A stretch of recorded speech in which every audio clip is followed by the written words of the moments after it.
To fight the hardest battle. You have to fight the hardest battle which any human being can ever imagine to fight, and never stop fighting until you arrive at your destined place. That is the unique you.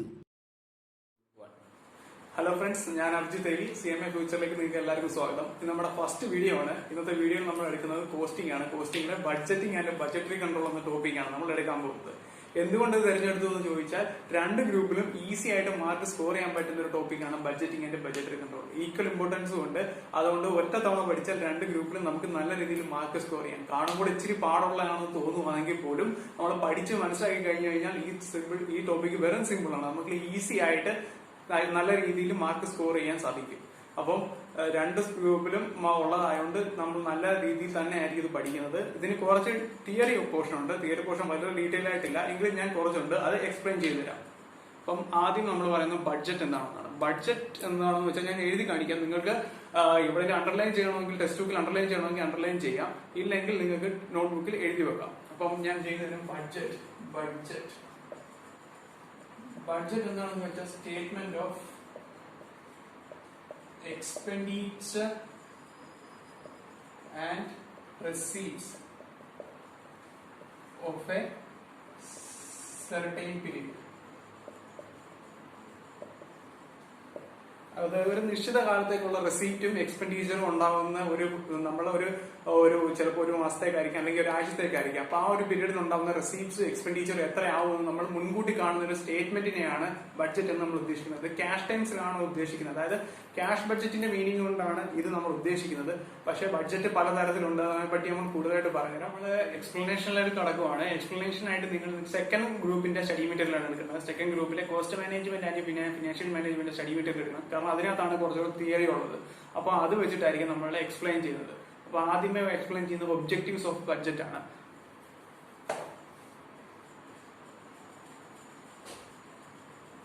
First objective എന്ന് വെച്ചാൽ it's A blue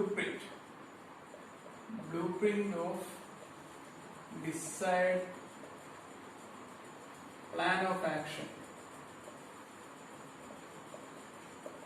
അതായത് ഈ ഒരു വർഷം നമ്മൾ അല്ലെങ്കിൽ ഒരു മാസത്തേക്ക് നമ്മൾ എന്തൊക്കെ ആക്ഷൻസ് ചെയ്യാൻ ആഗ്രഹിക്കുന്നു, അല്ലെങ്കിൽ എന്തൊക്കെ ചെയ്യാൻ നമ്മൾ ലക്ഷ്യമിടുന്നു എന്നതിന്റെ ഒരു ബ്ലൂ പ്രിന്റ് ആണ്. അതാണ് ഫസ്റ്റ് ഒബ്ജക്റ്റീവ്. അടുത്ത ഒബ്ജക്റ്റീവ് എന്താണെന്ന് വെച്ചാൽ forecasting the operational activities and financial position.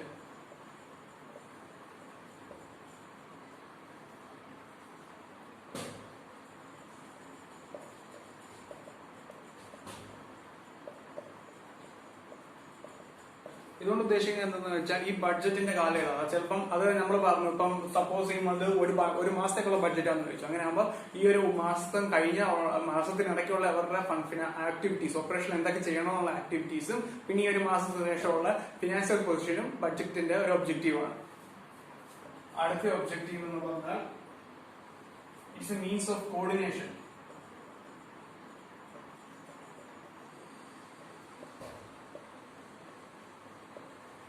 ഒരു ബിസിനസ്സിൽ പല ഡിപ്പാർട്ട്മെന്റ്സും പല ബ്രാഞ്ചസും കാണും. ആ എല്ലാ ബ്രാഞ്ചസിനെ ഡിപ്പാർട്ട്മെന്റിന്റെ ആക്ടിവിറ്റീസിനെ കോർഡിനേറ്റ് ചെയ്യുന്ന ഒരു മെറ്റീരിയൽ ആണ് ഈ ബഡ്ജറ്റ് എന്നുള്ളത്. ഇപ്പൊ നിങ്ങൾ എല്ലാവരും കൂടെ സഹായിക്കണം.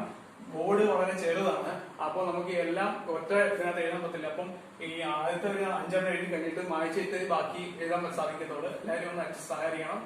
അടുത്ത ഒബ്ജക്റ്റീവ് എന്താണെന്ന് വെച്ചാൽ it is എൻഷുർസ് good business practice.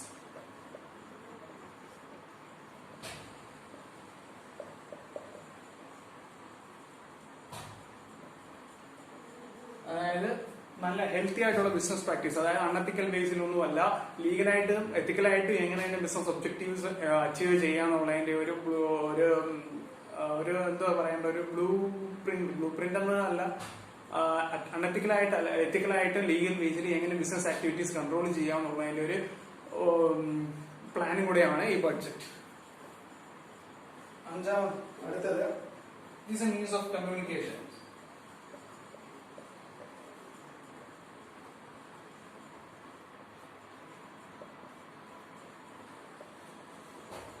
It is A means of communication.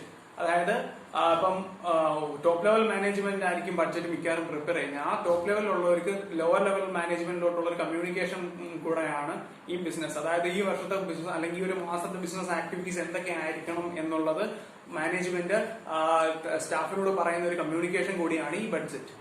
അടുത്ത ഒബ്ജക്റ്റീവ് ആണ് economical use of inputs and capital.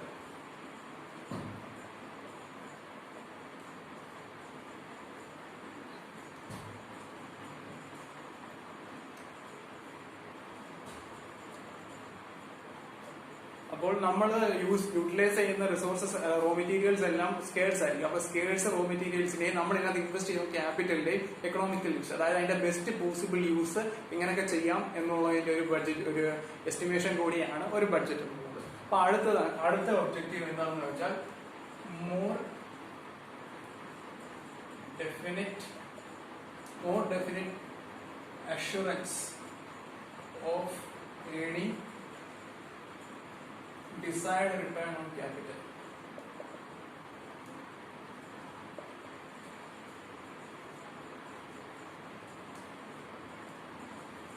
നമ്മൾ ഇൻവെസ്റ്റ് ചെയ്തിരിക്കുന്ന ക്യാപിറ്റലിന് കുറച്ചും കൂടെ എത്ര രൂപ തിരിച്ച് കിട്ടും എന്നുള്ളൊരു ഡെഫിനറ്റ് ആയിട്ടുള്ള ഒരു പ്ലാനിങ്, ഒരു ഐഡിയയും കൂടെ നമുക്ക് കിട്ടും ബഡ്ജറ്റ് ഉണ്ടെങ്കിൽ.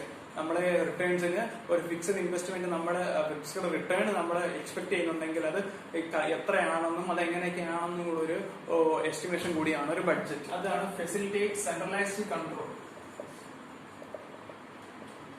Facilitate centralised control with delegate responsibilities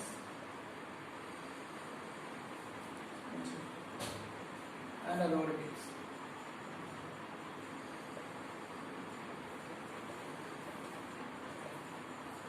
അതായത് സെൻട്രലൈസ്ഡ് കൺട്രോൾ, അതായത് ടോപ്പ് ലെവൽ മാനേജ്മെന്റ് ഈസി ആയിട്ട് കൺട്രോൾ ചെയ്യാം. എങ്ങനെ കൺട്രോൾ ചെയ്യാന്ന് വെച്ചാൽ ഓരോ ഡിപ്പാർട്ട്മെന്റിനും അല്ലെങ്കിൽ ഓരോ ബ്രാഞ്ചിനും അവരുടേതായിട്ടുള്ള ഫംഗ്ഷൻസും ആക്ടിവിറ്റീസും ഡിറ്റർമൈൻ ചെയ്ത് കൊടുത്തിട്ടുണ്ട്. അപ്പൊ ആ ആക്ടിവിറ്റി അനുസരിച്ചിട്ട് നമുക്ക് അവർക്ക് ഈസി ആയിട്ട് കൺട്രോൾ ചെയ്യാം, സെൻട്രലൈസ്ഡ് മാനേജ്മെന്റ് കൺട്രോളും ചെയ്യാൻ സാധിക്കും. അപ്പൊ ഇങ്ങനെ ഒബ്ജക്റ്റീവ്സ് തീർന്നിരിക്കുകയാണ്. അടുത്ത നമ്മൾ ഡിസ്കസ് ചെയ്യാൻ പോകുന്നത് ലിമിറ്റേഷൻസ് ഓഫ് എ ബഡ്ജറ്റ് ആണ്. അപ്പൊ എന്ത് കാര്യത്തിനായാലും കുറച്ച് ലിമിറ്റേഷൻസ് ഉണ്ടാവും. അങ്ങനെ ബഡ്ജറ്റിന്റെ ലിമിറ്റേഷൻസ് എന്തൊക്കെയാണെന്നാണ് നമ്മൾ ഡിസ്കസ് ചെയ്യാൻ പോകുന്നത്. ബഡ്ജറ്റിങ്ങിന് 5 ലിമിറ്റേഷൻസ് ആണ് ഉള്ളത്. അത് നമുക്ക് എക്സ്പ്ലെയിൻ ചെയ്യാം.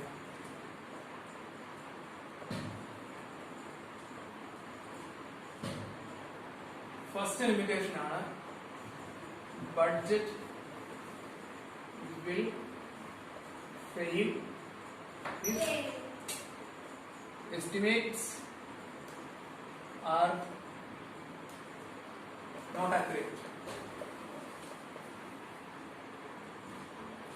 അതായത് ഇപ്പൊ ബഡ്ജറ്റ് നമ്മളൊരു എസ്റ്റിമേറ്റഡ് ഫിഗേഴ്സിന്റെ വെച്ചിട്ടാണ് നമ്മളൊരു ബഡ്ജറ്റ് മിക്കവാറും എന്നെങ്കിൽ കഴിഞ്ഞ വർഷത്തെ ഒരു ബിസിനസ് ഓപ്പറേഷൻസിന്റെ റിസൾട്ട് വെച്ചായിരിക്കും, അല്ലെങ്കിൽ നമ്മുടെ തന്നെ സെയിം ലെവൽ ഓഫ് ആക്ടിവിറ്റി ഉള്ള വേറൊരു ഫേമിന്റെ റിസൾട്ട് വെച്ചിട്ടായിരിക്കും നമ്മൾ ഈ വർഷത്തെ ബഡ്ജറ്റ് പ്രിപ്പയർ ചെയ്യുന്നത്. അന്നേരം നമ്മൾ എസ്റ്റിമേറ്റ് ചെയ്യുന്ന ഡാറ്റ ആക്യുറേറ്റ് അല്ലെങ്കിൽ നമ്മുടെ ബഡ്ജറ്റ് ഫെയിൽ ചെയ്യാനുള്ള കംപ്ലീറ്റ് ചാൻസ് ഉണ്ട്. അപ്പോൾ അങ്ങനെ ഒരു ലിമിറ്റേഷൻ ബഡ്ജറ്റിനുണ്ട്. അടുത്ത ലിമിറ്റേഷൻസ് ആണ് risk of rigidity.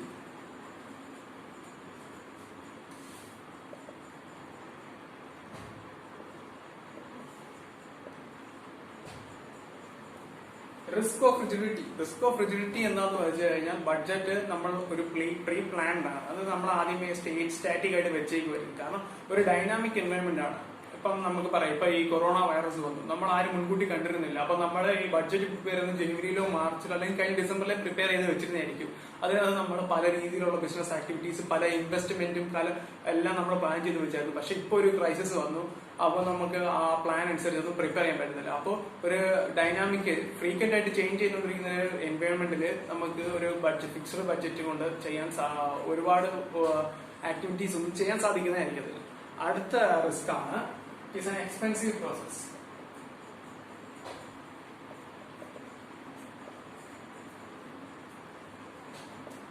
Budgeting is an expensive process. Budget prepare ചെയ്യാനായി ഭയങ്കര കോസ്റ്റ്ലി ആയിട്ടുള്ളതാണ്. കുറച്ച് സ്റ്റാഫ് വേണം, ഒരു അക്കൗണ്ടന്റ് വേണം, പിന്നെ കുറച്ച് ടോപ്പ് ലെവൽ മാനേജ്മെന്റ് അപ്രൂവൽ വേണം. അങ്ങനെ പിന്നീട് ഇതൊരു മീറ്റിംഗ് വിളിച്ചതിൽ അപ്രൂവ് ചെയ്യണം. അങ്ങനെ കുറെ സ്റ്റെപ്സ് ഉണ്ട് ബഡ്ജറ്റിന്. അപ്പം ഇത് ഒരു എക്സ്പെൻസീവ് ആയിട്ടുള്ളതാണ്. വലിയ ലാർജ് സ്കെയിൽ ഫേംസിന് മാത്രമേ ബഡ്ജറ്റ് ഒരു കാര്യമുള്ളൂ. സ്മോൾ ട്രേഡേഴ്സിനും സോൾ പ്രൊപ്പറേറ്റേഴ്സിനും ഒന്നും ബഡ്ജറ്റിന്റെ വലിയ ആവശ്യം വരുന്നില്ല. അതൊരു ലിമിറ്റേഷൻസ് ആണ്. അടുത്ത ലിമിറ്റേഷൻ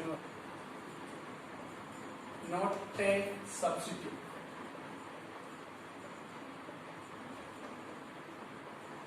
For management. അപ്പം എല്ലാവരും വിചാരിക്കും ബഡ്ജറ്റിനകത്ത് നമ്മൾ വേണ്ട ആവശ്യമുള്ള സ്റ്റെപ്സ് എല്ലാം എടുത്ത് വെച്ചിട്ടുണ്ട്, നമ്മുടെ പ്ലാൻസ് എല്ലാം നമ്മൾ ക്രിയേറ്റ് ചെയ്ത് വെച്ചിട്ടുണ്ട്. അപ്പൊ എനിക്ക് മാനേജ്മെന്റ് ആവശ്യമില്ല, ഈ ബഡ്ജറ്റ് നോക്കി നമ്മുടെ കാര്യങ്ങൾ ചെയ്താൽ മതി എന്ന് പൊതുവെ ഒരു ധാരണയുണ്ടാവും. പക്ഷെ അത് തെറ്റാണ്. കാരണം മാനേജ്മെന്റ് എപ്പോഴും ഹ്യൂമൻ നാച്ചുറലുള്ളതായിരിക്കും. നമുക്ക് സിറ്റുവേഷൻ അനുസരിച്ച് ഒപ്പം ഓരോ സിറ്റുവേഷൻ അനുസരിച്ച് നമുക്ക് ഡിസിഷൻ ചേഞ്ച് ചെയ്യാൻ പറ്റും. പക്ഷേ ബഡ്ജറ്റ് ആണെങ്കിൽ അങ്ങനെയല്ല, ഒരു ഫിക്സഡ് എസ്റ്റിമേറ്റ് ആണ്. അതിനകത്ത് നമുക്ക് വലിയ ചേഞ്ച് ഒന്നും പറ്റത്തില്ല. അപ്പോൾ ഒരിക്കലും ഒരു മാനേജ്മെന്റിന് സബ്സ്റ്റിറ്റ്യൂട്ട് ആയിട്ട് നമുക്ക് ഇതിനെ കണ്ടുപിടിക്കാൻ പറ്റത്തില്ല. പിന്നെ അടുത്ത ഒരു ലാസ്റ്റ് ലിമിറ്റേഷൻ ആണ് കണ്ടിന്യൂസ് മോണിറ്ററിംഗ്.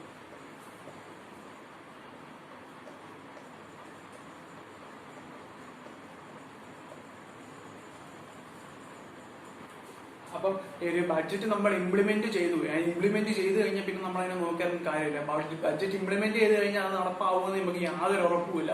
അപ്പോൾ ഈ ബഡ്ജറ്റിനകത്ത് പറഞ്ഞിട്ടുള്ള സംഭവങ്ങളെല്ലാം നടക്കുന്നുണ്ടോ എന്ന് നമ്മൾ അറിയാൻ വേണ്ടിയിട്ട് കണ്ടിന്യൂസ് ആയിട്ട് തന്നെ മോണിറ്റർ ചെയ്തുകൊണ്ടേ ഇരിക്കണം. എന്നാൽ മാത്രമേ നമ്മൾ ബഡ്ജറ്റ് കൊണ്ട് ഒരു ഡിസൈർ ഒബ്ജക്റ്റീവ്സ് നമുക്ക് അച്ചീവ് ചെയ്യാൻ സാധിക്കത്തുള്ളൂ. അപ്പൊ നമ്മൾ ലിമിറ്റേഷൻസ് കഴിഞ്ഞു. അടുത്ത് നമ്മൾ ക്ലാസിഫിക്കേഷൻ ഓഫ് ബഡ്ജറ്റിനെ പറ്റിയാണ് സംസാരിക്കുന്നത്. അടുത്ത നമ്മൾ ബഡ്ജറ്റിങ്ങിനകത്തുള്ള ഏറ്റവും ഇമ്പോർട്ടന്റ് ആയ ടോപ്പിക്കാണ് ക്ലാസിഫിക്കേഷൻ ഓഫ് ബഡ്ജറ്റ്സ്. അതായത് ബഡ്ജറ്റിനെ എങ്ങനെയൊക്കെ നമ്മൾ ക്ലാസിഫൈ ചെയ്യുന്നു എന്നുള്ളത്. First classification based on time ആണ്. On the basis of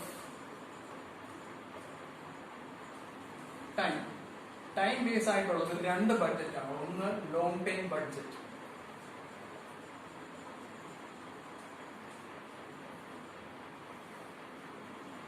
long time budget എന്ന് വെച്ചാൽ ഒരു വർഷത്തിൽ കൂടുതൽ ദൈർഘ്യമുള്ള ഒരു ബഡ്ജറ്റ്. അതായത് ഒരു വൺ പ്ലാൻ ആണ്, ഒരു വൻകിട പ്ലാൻ ആണ്. ചിലപ്പോൾ ഒരു 5-10 വർഷമൊക്കെ കൊണ്ട് നമ്മൾ ക്രിയേറ്റ് ചെയ്യാൻ ഉദ്ദേശിക്കുന്ന ഒരു പ്ലാനിന്റെ ആയിരിക്കും ഈ ബഡ്ജറ്റ്.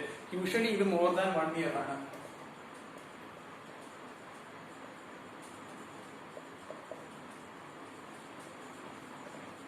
അതായത് 1 ഇയർ ഡ്യൂറേഷൻ കൂടുതലുള്ള എല്ലാ ബഡ്ജറ്റിനെയും നമ്മൾ ലോങ് ടൈം പ്ലാൻ എന്ന് തന്നെയാണ് പറയുന്നത്. അപ്പം അടുത്ത് ഷോർട്ട് ടൈം പ്ലാൻ ആണ്.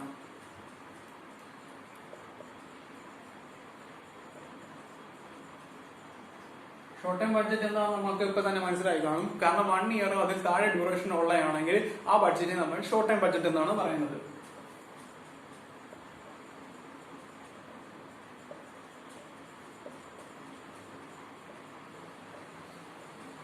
അപ്പം ടൈം വെച്ചുള്ള ക്ലാസിഫിക്കേഷൻ കഴിഞ്ഞു. ടൈം വെച്ചിട്ടാണെങ്കിൽ ലോങ് ടൈം ബഡ്ജറ്റും ഷോർട്ട് ടൈം ബഡ്ജറ്റും ആണ് ഉള്ളത്. ലോങ് ടൈം ബഡ്ജറ്റ് എന്ന് വെച്ചാൽ duration of 1 year or more. അല്ലെ ഷോർട്ട് ടൈം എന്ന് പറയുമ്പോഴും duration of 1 year or less. അപ്പം അടുത്ത classifications on the base of expenditure and receipts. അതായത് നമ്മുടെ എക്സ്പെൻഡിച്ചറിന്റെ റെസിപ്റ്റിനെ നാച്ചറിന്റെ ബേസിസ് ആയിട്ടുള്ളതാണ്.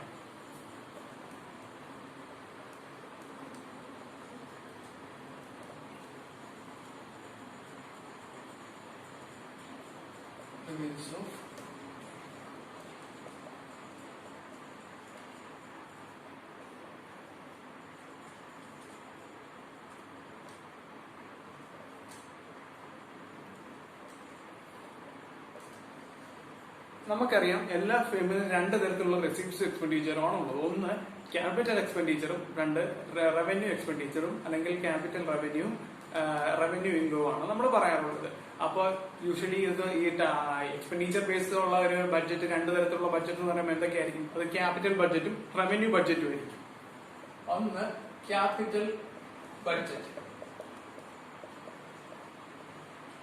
Capital budget deals with the capital expenditure and capital reserve.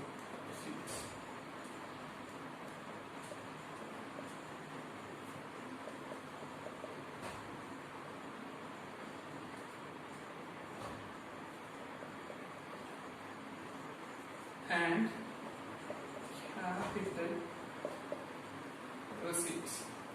Capital expenditure, capital receipts എന്താണെന്ന് നമുക്കറിയാമല്ലോ. ഇപ്പോൾ നമ്മുടെ ഒരു ഇൻവെസ്റ്റ്മെന്റ് ഉണ്ട്. അതായത് ഇപ്പോൾ ഒരു മെഷീനറി ആണ്, മെഷീനറി നമ്മൾ മെഷീനറി വാങ്ങുമ്പോൾ ഉണ്ടാകുന്ന എക്സ്പെൻസിനെ നമ്മൾ ക്യാപിറ്റൽ എക്സ്പെൻഡിച്ചർ എന്നാണ് പറയുന്നത്. അതേസമയം ഈ മെഷീനറി വിറ്റ് കഴിയുമ്പോൾ നമുക്ക് കിട്ടുന്നത് ക്യാപിറ്റൽ ഇൻകം ആണ്. അടുത്തത് റവന്യൂ ബഡ്ജറ്റ്.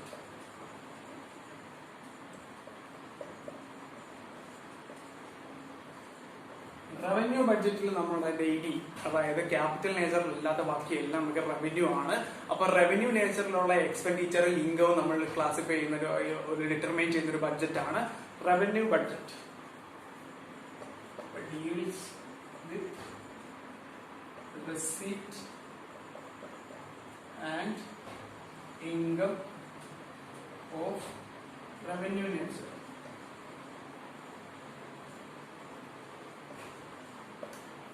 അടുത്ത ക്ലാസിഫിക്കേഷൻ ബേസ്ഡ് ഓൺ ഫംഗ്ഷൻസ് ആണ്. അതായത് ഫംഗ്ഷൻ പ്രകാരം എങ്ങനെ ഒരു ബഡ്ജറ്റ് ക്ലാസിഫൈ ചെയ്യാം. ഫംഗ്ഷൻ പ്രകാരമുള്ള ക്ലാസിഫിക്കേഷൻ പല ബഡ്ജറ്റ് ഉണ്ട്. നമുക്ക് ഇമ്പോർട്ടന്റ് ആയിട്ടുള്ള കുറച്ച് ബഡ്ജറ്റിന് മാത്രം പരിചയപ്പെടാം. On the basis of function.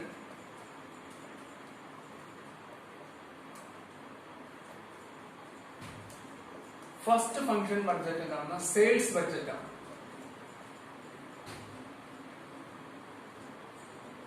Sales budget എന്താണെന്ന് വെച്ചാൽ ഫോർകാസ്റ്റ് ദ സെയിൽസ്.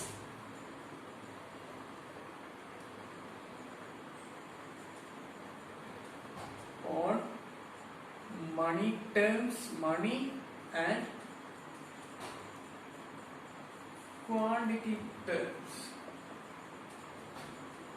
അതായത് നമ്മുടെ സെയിൽസ്, നമ്മുടെ ഫേം എന്തുമാത്രം സെയിൽസ് ഈ ഒരു ബഡ്ജറ്റിംഗ് പീരീഡിനകത്ത് ഉണ്ടാക്കും എന്ന് നമ്മൾ എസ്റ്റിമേറ്റ് ചെയ്യുന്നതാണ് സെയിൽസ് ബഡ്ജറ്റ് എന്ന് പറയുന്നത്. അത് മണി ടേംസിലും ആവാം, അല്ലെങ്കിൽ ക്വാണ്ടിറ്റി ടേംസിലും ആവാം. ചിലപ്പം പറയാം നമ്മൾ 10 ലക്ഷം രൂപയുടെ സെയിൽസ് ആയിരിക്കും നടത്താൻ പോകുന്നത്, അല്ലെങ്കിൽ 10 ലക്ഷം യൂണിറ്റ് ആയിരിക്കും നമ്മുടെ സെയിൽസ് നമ്മൾ അച്ചീവ് ചെയ്യാൻ പോകുന്നതെന്നാണ് ഈ സെയിൽസ് ബഡ്ജറ്റ് നമുക്ക് ഫോർകാസ്റ്റ് ചെയ്യുന്നത്. അടുത്ത ബഡ്ജറ്റാണ് പ്രൊഡക്ഷൻ ബഡ്ജറ്റ്.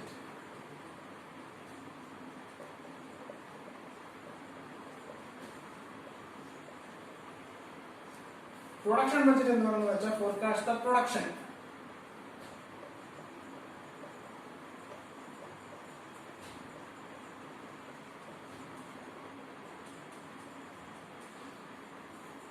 അതായത് നമ്മുടെ ഫേം ഈ ഒരു കാലയളവിൽ എന്തുമാത്രം പ്രൊഡക്ഷൻ നടത്തും അതിനെ നമ്മൾ പറയുന്നതിനെയാണ്, അത് നമ്മൾ എസ്റ്റിമേറ്റ് ചെയ്യുന്നതിനെ ഡിറ്റർമൈൻ ചെയ്യുന്നതാണ് പ്രൊഡക്ഷൻ ബഡ്ജറ്റ് എന്ന് പറയുന്നത്. നെക്സ്റ്റ് ക്ലാസിഫിക്കേഷൻ മെറ്റീരിയൽ ബഡ്ജറ്റ് ആണ്. മെറ്റീരിയൽ ബഡ്ജറ്റ്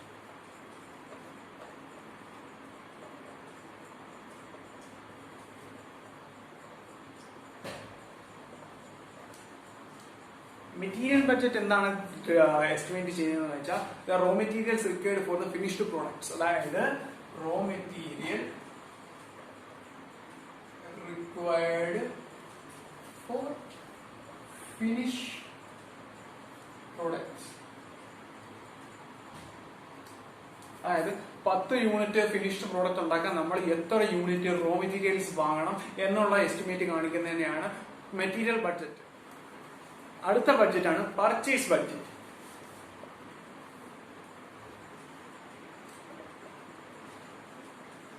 പർച്ചേസ് ബഡ്ജറ്റ് എന്തോ പറയാമെന്ന് വെച്ചാൽ quantity and value of materials to be purchased. നമ്മൾ എന്തുമാത്രം മെറ്റീരിയൽസ് പർച്ചേസ് ചെയ്യണം എന്നുള്ളതിന്റെ ക്വാണ്ടിറ്റി ടേംസിലും പറയും, അല്ലെങ്കിൽ അതിന്റെ മണി ടേംസിലായിരിക്കാം പറയുന്നത്. അതാണ് പർച്ചേസ് ബഡ്ജറ്റ്. അടുത്ത ബഡ്ജറ്റാണ് ക്യാഷ് ബഡ്ജറ്റ്.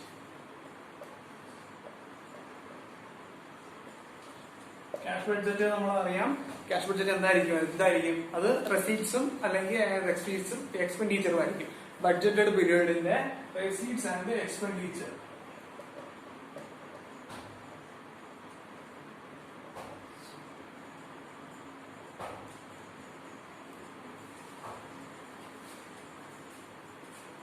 അടുത്തല്ല ഒരു വലിയ ബഡ്ജറ്റാണ്, അതാണ് മാസ്റ്റർ ബഡ്ജറ്റ്.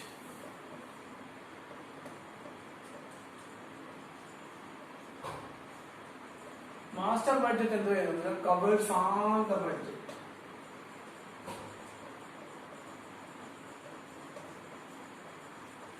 അതായത് ഇപ്പം കവേഴ്സ് ഓൾ ദ ബഡ്ജറ്റ്. അതായത് ഇപ്പൊ ഓരോ ഡിപ്പാർട്ട്മെന്റിനും അല്ലെങ്കിൽ ഓരോ ബ്രാഞ്ചിനും അവരുടേതായിട്ടുള്ള ഒരു ബഡ്ജറ്റ് കാണും. ആ ഓരോ ബ്രാഞ്ചിന്റെയും ഓരോ ഡിപ്പാർട്ട്മെന്റിന്റെയും ബഡ്ജറ്റുകളെ എല്ലാം ഉൾക്കൊള്ളിച്ചുകൊണ്ടുള്ള ഒരു വലിയ ബഡ്ജറ്റ്, ഫേമിന്റെ മൊത്തത്തിലുള്ള ഒരു ബഡ്ജറ്റാണ് മാസ്റ്റർ ബഡ്ജറ്റ് എന്ന് പറയുന്നത്. ഇത് കൂടാതെ ഇഷ്ടംപോലെ ബഡ്ജറ്റുകളുണ്ട്.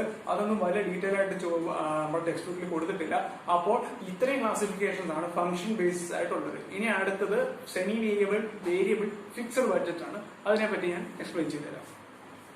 അടുത്തത് നമ്മൾ ബേസ്ഡ് ഓൺ കപ്പാസിറ്റിയാണ്. കപ്പാസിറ്റിയാണ് ഏറ്റവും കൂടുതൽ ഇമ്പോർട്ടന്റ് ആയിട്ടുള്ള ഒരു ബഡ്ജറ്റ്. അപ്പോൾ on the base of capacity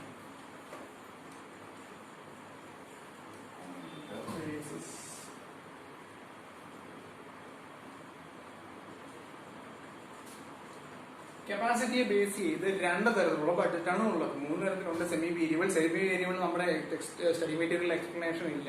അപ്പോൾ ഫിക്സ്ഡിന്റെയും വേരിയബിളിന്റെയും ഞാൻ പറഞ്ഞു തരാം. ഫസ്റ്റ് ഫിക്സ്ഡ് ബഡ്ജറ്റ് ആണ്.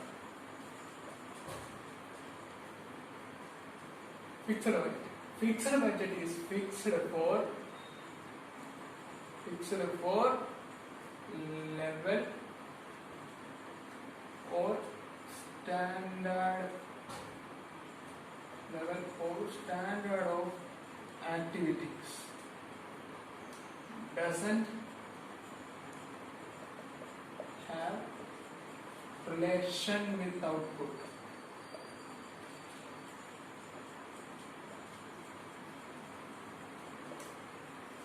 ഫിക്സഡ് ബഡ്ജറ്റ് എന്ന് പറഞ്ഞാൽ ഒരു സ്റ്റാൻഡേർഡ് അല്ലെങ്കിൽ ഫിക്സഡ് ലെവൽ ഓഫ് ആക്ടിവിറ്റിക്ക് വേണ്ടി നമ്മൾ ഫിക്സ് ചെയ്തിരിക്കുന്നതായിരിക്കും. അല്ല, അതായത് ഇപ്പം ഒരു 10 ദിവസത്തെ വർക്കിംഗ് ഡേ, 10 ദിവസത്തിനിടയ്ക്ക് നമുക്ക് എന്തുമാത്രം വർക്ക് ചെയ്യാൻ പറ്റും അത്രത്തോളം വർക്ക് ചെയ്യാം.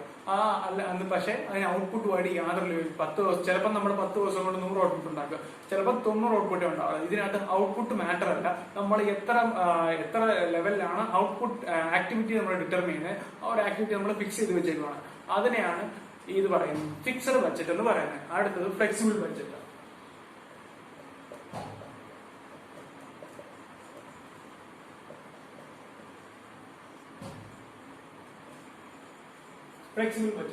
ഫ്ലെക്സിബിൾ ബഡ്ജറ്റ് എന്ന് ഞാൻ പറഞ്ഞുതരാം.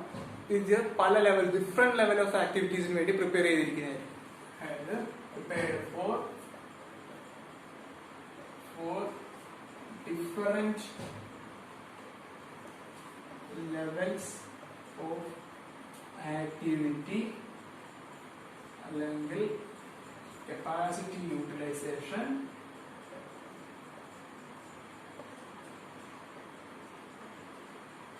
or level of output. Fixed budget പല രീതിയിലുണ്ടാകാം.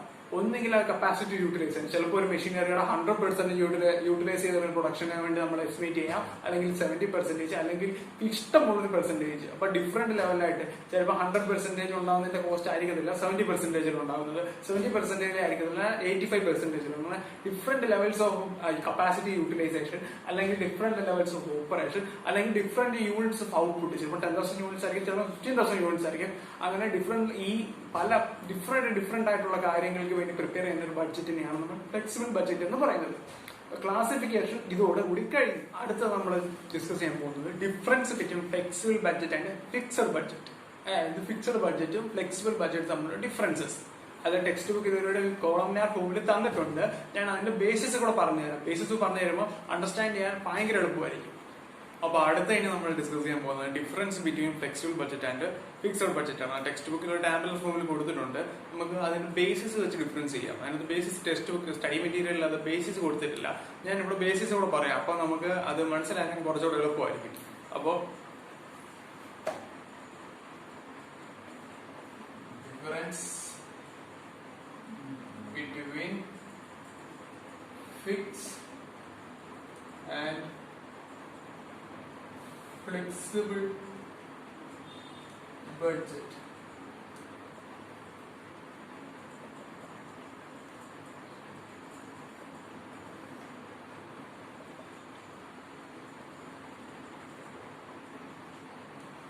സ്പെല്ലിംഗ് മിസ്റ്റേക്ക് കാണും. അത് പെട്ടെന്ന് എഴുതുന്നുണ്ട് തോന്നുന്നു വരുന്നതാണ്, അല്ല അറിയാതൊന്നുമല്ല. ഫസ്റ്റ് ബേസിസ് എന്താണെന്ന് വെച്ചാൽ changes with doesn't change with the level of activity achieved.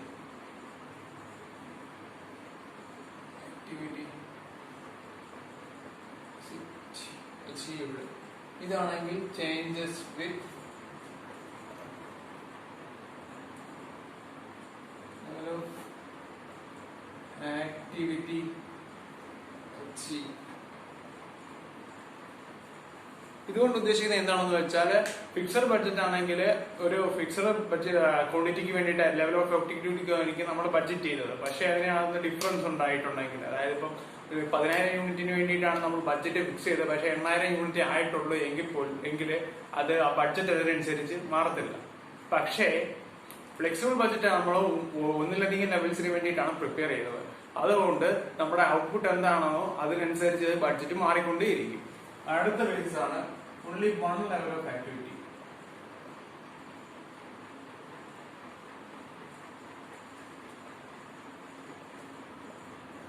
ഇവിടെയാണെങ്കിൽ ഡിഫറെന്റ് ലെവൽസ് ഓഫ് ആക്ടിവിറ്റി ഉണ്ട്.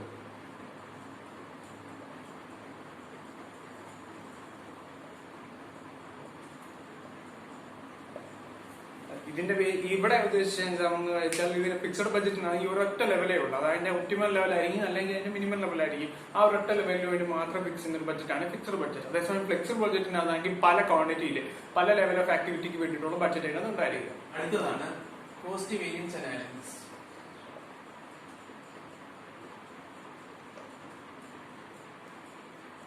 Cost variance analysis doesn't give useful information.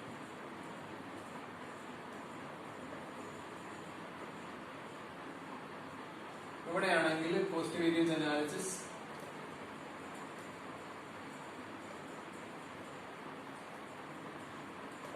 gives useful information.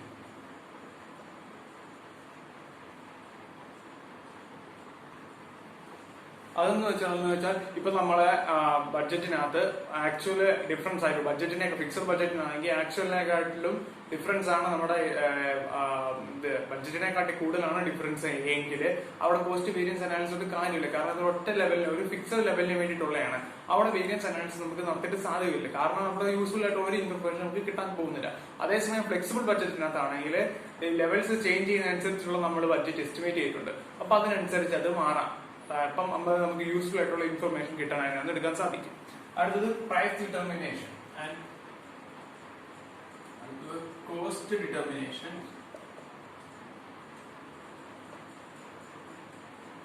And price fixation.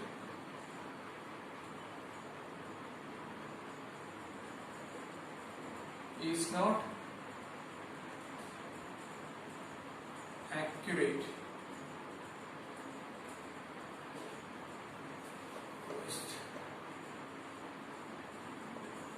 determination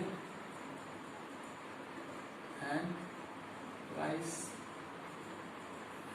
fixation is accurate.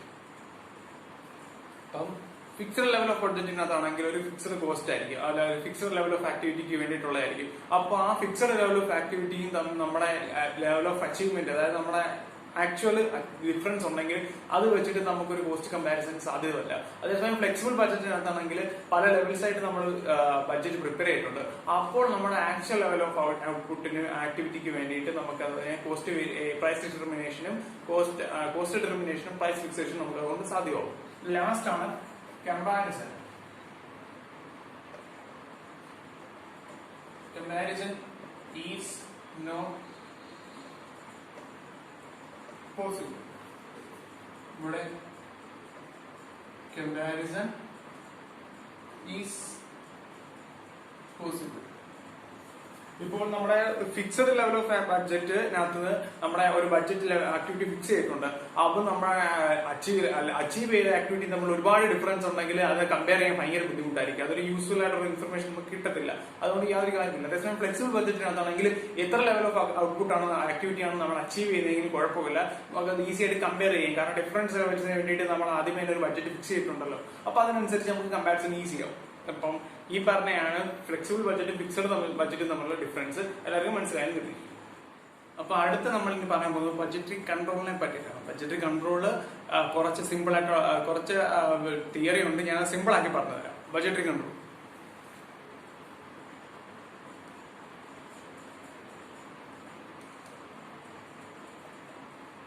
Budgetary control എന്താണെന്ന് വെച്ചാൽ it is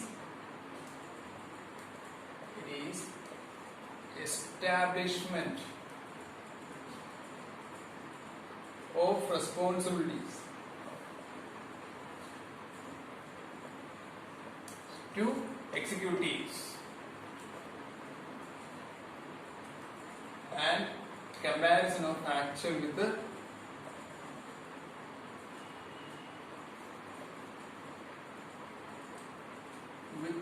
budget results.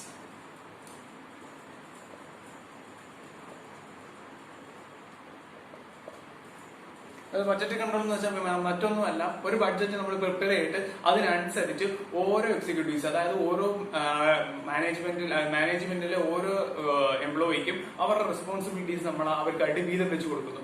എന്നിട്ട് ഈ budget ഇതിനനുസരിച്ച് plan എല്ലാം നടത്തിയതിനു ശേഷം നമ്മുടെ output എന്താണോ അതും നമ്മുടെ ബഡ്ജറ്റ് ഔട്ട്പുട്ട് തമ്മിലുള്ള comparison.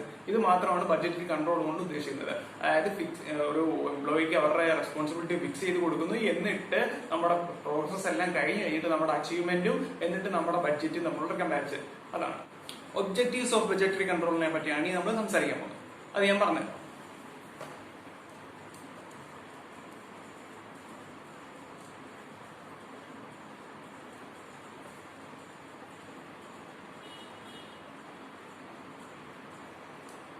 Objectives of budgetary control are: first, maximization of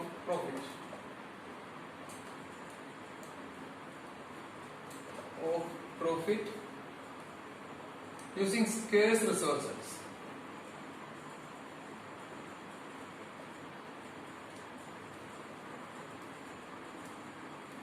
നമുക്കറിയാം എല്ലാ കമ്പനിയിലെയും റിസോഴ്സസ് സ്കേഴ്സ് ആയിരിക്കും. അപ്പോൾ ഒരു ബഡ്ജറ്ററി കൺട്രോൾ ഉണ്ടെങ്കിൽ നമുക്ക് നമ്മുടെ ഈ സ്കേഴ്സ് ആയിട്ടുള്ള റിസോഴ്സ് കൊണ്ട് മാക്സിമം പ്രോഫിറ്റ് യൂസ് ചെയ്യാം. കാരണം ഉള്ള സാധനം വെച്ച് പരമാവധി എങ്ങനെയൊക്കെ യൂട്ടിലൈസ് ചെയ്യാമെന്ന് നമ്മൾ ആദ്യമേ മുൻകൂട്ടി കാണുകയാണ്. അപ്പൊ നമുക്ക് കുറച്ച് അധികം പ്രോഫിറ്റ് സാധാരണ ഉണ്ടാകുന്നതിനെക്കാട്ടി കൂടുതൽ ഉണ്ടാക്കാൻ സാധിക്കും. രണ്ടാമത്തതാണ് കണ്ടിന്യൂസ്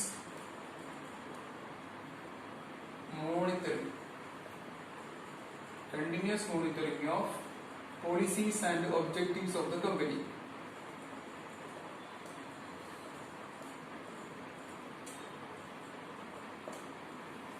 ഒരു ബഡ്ജറ്റ് ഉണ്ടായിക്കഴിഞ്ഞാൽ നമ്മുടെ പ്ലാൻ അവിടെ കഴിയുമല്ല. അതനുസരിച്ച് നമ്മുടെ ബഡ്ജറ്റ് പ്രവർത്തിക്കുന്നുണ്ടോ അല്ല ബഡ്ജറ്റിനനുസരിച്ചാണോ നമ്മുടെ ഈ എംപ്ലോയീസ് എല്ലാം പ്രവർത്തിക്കുന്നതെന്ന് അറിയാൻ വേണ്ടിയിട്ട് നമ്മൾ ഒരു കണ്ടിന്യൂസ് മോണിറ്ററിംഗ് നടത്തും.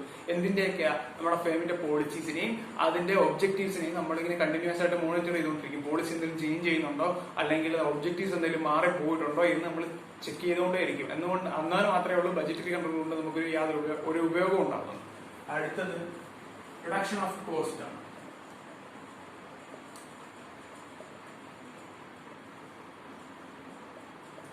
അത് നമ്മൾ കണ്ടു. കാരണം സ്കേഴ്സ് റിസോഴ്സസ് യൂട്ടിലൈസ് ചെയ്യുമ്പോൾ ഒരു എക്സ്ട്രാ കോസ്റ്റ് നമുക്ക് ഉണ്ടാവുന്നില്ല. അപ്പൊ ഉണ്ടായിക്കൊണ്ടിരുന്ന കോസ്റ്റിനെ കൂടെ നമുക്ക് കുറയ്ക്കാൻ സാധിക്കും.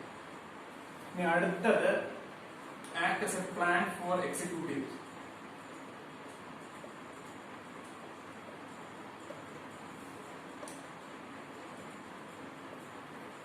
എക്സിക്യൂട്ടീവ്സിന് വേണ്ടിയിട്ട് അവരുടെ ജോലി എന്തൊക്കെയാണെന്ന് മുൻകൂട്ടി നമുക്ക് പറഞ്ഞിട്ടുണ്ട്. അപ്പൊ നമുക്ക് അതിന് ഈ എംപ്ലോയീസിന് അവർ ആ പ്ലാനിനനുസരിച്ച് മാത്രം പ്രവർത്തിച്ചാൽ മതി. അപ്പൊ അത് അവർക്കൊരു ബെനിഫിറ്റ് ആണ്. കാരണം അധികമായിട്ടൊന്നും ചെയ്യേണ്ട, ഇതിനകത്ത് പറഞ്ഞിട്ടുള്ള കാര്യങ്ങൾ മാത്രം ചെയ്താൽ മതി.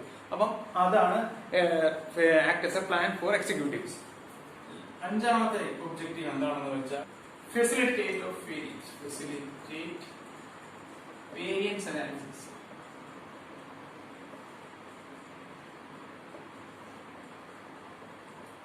ഇപ്പൊ നമ്മുടെ ബഡ്ജറ്റഡ് ഫിഗറും ആക്ച്വൽ ഫിഗറും തമ്മിൽ വ്യത്യാസം ഉണ്ട് എങ്കിൽ, ബഡ്ജറ്ററി കൺട്രോൾ ഉണ്ടെങ്കിൽ നമുക്കതിനെ ഈസി ആയിട്ട് ഒരു വേരിയൻസ് അനാലിസിസ് അയക്കാൻ സാധിക്കും. കാരണം നമുക്ക് ആദ്യമേ തന്നെ കൺട്രോൾ ചെയ്യുന്ന ഒരു ബഡ്ജറ്റ് നമുക്കുണ്ട്.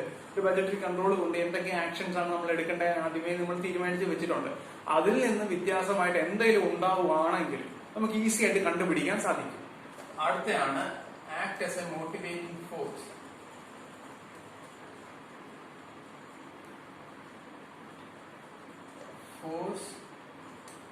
For achieving desired objectives.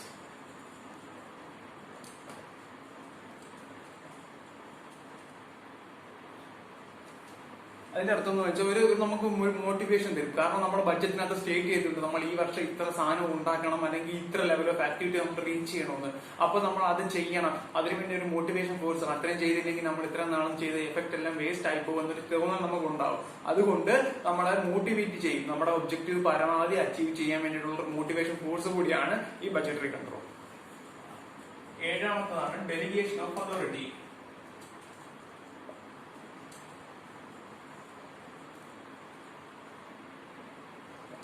നമ്മൾ നേരത്തെ കണ്ടു, ഇതിനകത്താണെങ്കിലും എല്ലാവരുടെയും റോള് എല്ലാവർക്കും അവരവരുടെ റെസ്പോൺസിബിലിറ്റീസ് എസ്റ്റാബ്ലിഷ് ചെയ്ത് കഴിഞ്ഞു.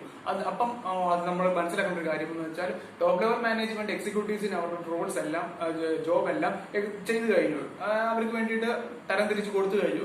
ഇനി അപ്പൊ ആ ഒരു ഡെലിഗേഷൻ ഓഫ് അതോറിറ്റി, കാരണം ഒരു ബഡ്ജറ്റ് ഒരിക്കലും ടോപ്പ് ലെവൽ മാനേജ്മെന്റ് ഒറ്റയ്ക്ക് ഉണ്ടാക്കുന്നില്ല, ഇവരുടെ എല്ലാം, അതായത് ഈ ജോലി ചെയ്യേണ്ടവരുടെ എല്ലാം ഒപ്പീനിയനൂടെ കണക്കിലെടുത്തിട്ടാണ് ഒരു ബഡ്ജറ്റ് ഫിക്സ് ചെയ്യുന്നത്. അവിടെ എന്തുണ്ടാകുന്നുണ്ട്, എംപ്ലോയീസിന് അവരുടെ ഒപ്പീനിയൻ ടോപ്പ് ലെവൽ മാനേജ്മെന്റ് പറയാനുള്ള സ്വാതന്ത്ര്യം കിട്ടുന്നുണ്ട്. അതിനെയാണ് ഡെലിഗേഷൻ ഓഫ് അതോറിറ്റി എന്നുകൊണ്ട് ഉദ്ദേശിക്കുന്നത്. ഇനി ലാസ്റ്റ് ഒബ്ജക്റ്റീവ് ആണ് ബേസിസ് ഫോർ ഇന്റേണൽ ഓഡിറ്റ്.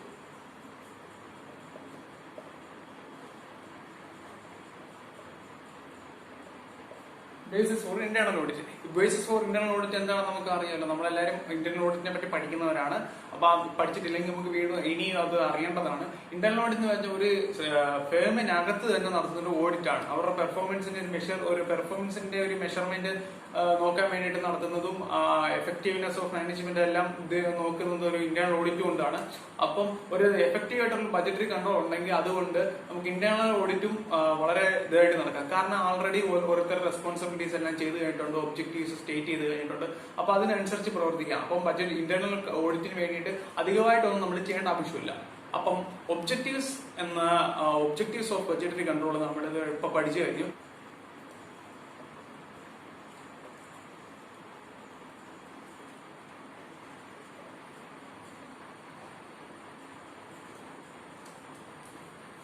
അടുത്തത് നമ്മൾ പഠിക്കാൻ പോകുന്നത് സീറോ ബേസ്ഡ് ബഡ്ജറ്റിംഗ് ആണ്.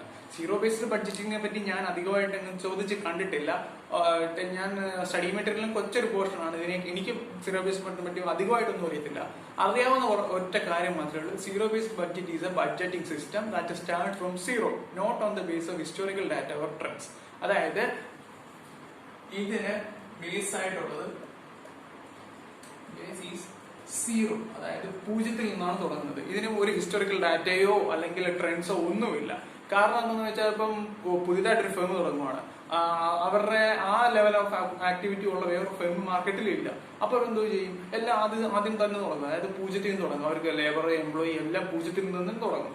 അപ്പൊ ആ ഒരു ലെവൽ ഓഫ് മാനേജ്മെന്റ് ഒരു ബഡ്ജറ്റിങ്ങിനെയാണ് സീറോ ബേസ്ഡ് ബഡ്ജറ്റിംഗ് എന്ന് പറയുന്നത്. നിങ്ങൾക്ക് ഇതിനെപ്പറ്റി അറിയാമെങ്കിൽ ഇത് മൈൻഡ് ചെയ്യേണ്ട. ഞാൻ വായിച്ച് മനസ്സിലാക്കിയതാണ് സീറോ ബേസ്ഡ് ബഡ്ജറ്റിങ്ങിനെ പറ്റിയിട്ട്. അപ്പൊ നിങ്ങൾ അങ്ങനെ നോക്കിയാൽ മതി. ഞാൻ പറഞ്ഞത് not on the basis of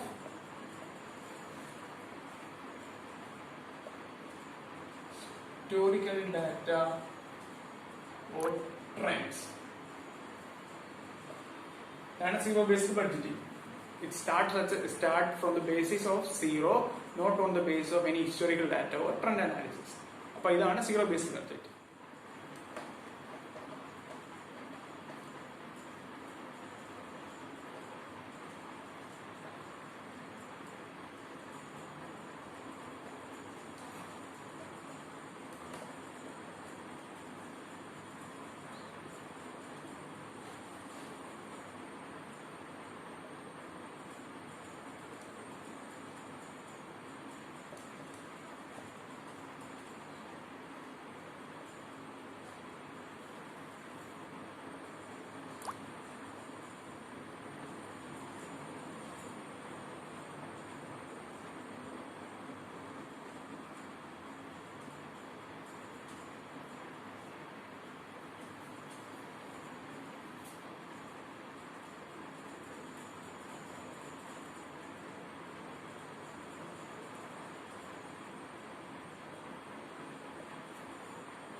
അപ്പൊ നമ്മൾ ഇനി നമ്മളെ ഇലിസ്ട്രേഷൻസിലോട്ട് കിടക്കുകയാണ്, പ്രാക്ടിക്കൽ പ്രോബ്ലംസിലോട്ട് കിടക്കുകയാണ്. അതിനു മുമ്പ് ഞാൻ നിങ്ങൾക്ക് രണ്ട് ഇക്വേഷൻസ് കാണിച്ചു തരാം.